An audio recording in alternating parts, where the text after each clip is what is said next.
Hello बच्चों, आइए इस प्रश्न को पढ़ते हैं। 10 किग्रा द्रव्यमान का एक चिकना गोला एक चिकने वक्रीय पथ पर ABCDE के सहारे बिंदु A से 10 मीटर प्रति सेकंड के वेग से सरकना आरंभ करता है। जैसा कि चित्र में प्रदर्शित है, गोला बिंदु B से होता हुआ बिंदु D पर पहुंचता है। ज्ञात कीजिए बिंदु D पर गति ऊर्जा कितना है।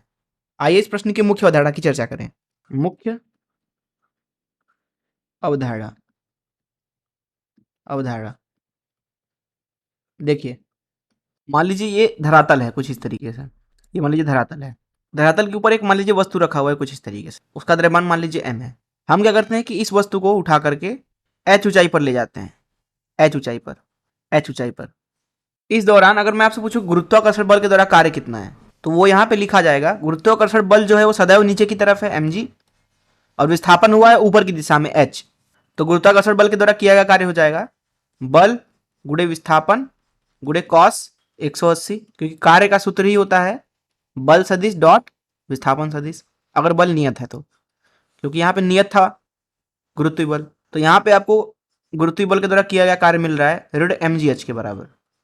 इसको समीकरण 1 बोल देते हैं। अब देखिए, गुरुत्वीय बल एक संरक्षी बल है। संरक्षी बल के द्वारा जो किया गया कार्य होता है, जो कि यहाँ पे WG, वो बराबर होता है ऋण चिन्ह के साथ डेल्टा यू के, अर्थात स्थितिज ऊर्जा में परिवर्तन के ऋणात्मक के। तो यहाँ पे लिखा जाएगा ऋण mgh बराबर ऋण अंतिम स्थिति ऊर्जा। मान लीजिए h ऊंचाई पर गुरुत्वीय स्थिति ऊर्जा u है और धरातल पे u0 है, तो यहाँ लिखेंगे u ऋण u0। तो यहाँ से आपको दिख रहा है कि u मिलेगा आपको u बराबर mgh धन u0। हम प्रायः ये करते हैं, प्रायः जो u0 है उसको शून्य ले लेते हैं, अर्थात धरातल पे गुरुत्वीय स्थिति ऊर्जा को शून्य ले लिया जाता है। इसलिए h ऊंचाई पर गुरुत्वीय स्थिति ऊर्जा को लिखा जाएगा u बराबर mgh के बराबर, mgh। तो ये तो पहले आप समझ लें कि h ऊंचाई पर गुरुत्वीय स्थिति ऊर्जा को लिखा कैसे आता है। सूत्र है mgh u बराबर। दूसरी चीज आप यहाँ पे ये समझें, कार्य ऊर्जा प्रमेय। यहाँ पे जो कार्य ऊर्जा प्रमेय हमसे जो कहता है, कार्य ऊर्जा प्रमेय के अनुसार जो सभी बलों द्वारा किया गया कार्य है, सभी बलों द्वारा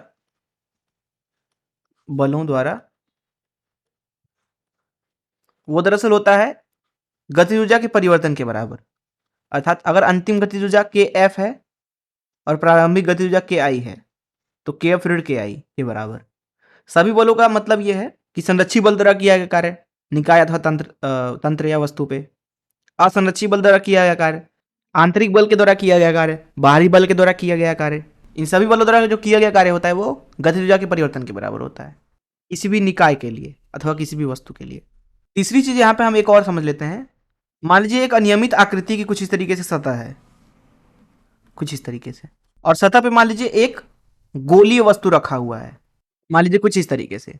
जो ये गोला है इसका केंद्र मान लीजिए यहाँ पे है, तो इस गोलीय वस्तु के ऊपर जो ये पूरा सतह है, अभिलंब बल जो लगाता है वो अभिलंब बल सदैव ही इसके केंद्र से गुजरता है।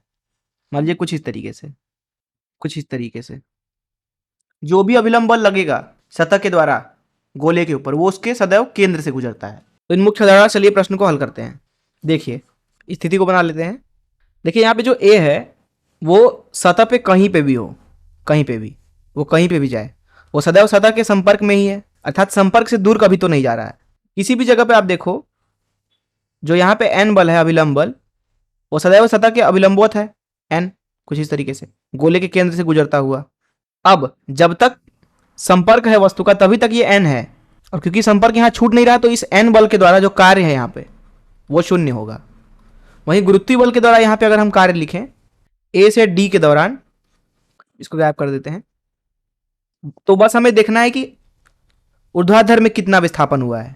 देखिए यहाँ पे अगर हम बात करें ऊर्ध्वाधर विस्थापन की, तो यहाँ से धरातल की ऊंचाई 3 मीटर है, और जब वो A पे था तो 20 मीटर पे था, जिसका मतलब यह है कि उसका ऊर्ध्वाधर में जो विस्थापन हुआ है वो यहाँ पे हुआ है 20 ऋण 3 अर्थात 17 मीटर के बराबर।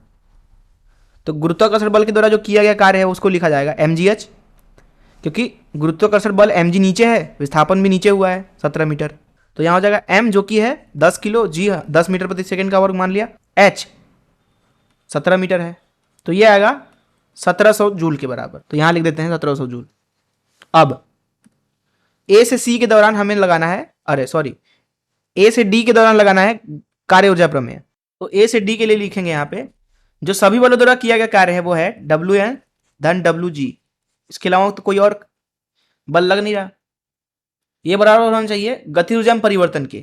मान लीजिए डी पर गतिज ऊर्जा के डी है, तो यहां लिखेंगे अंतिम गतिज ऊर्जा जो कि है के डी ऋण प्रारंभिक गतिज ऊर्जा जो कि हो जाएगी 1/2, द्रव्यमान जो कि 10 किलो गुणे ए पे गति जितनी थी 10 मीटर प्रति सेकंड थी तो उसका वर्ग।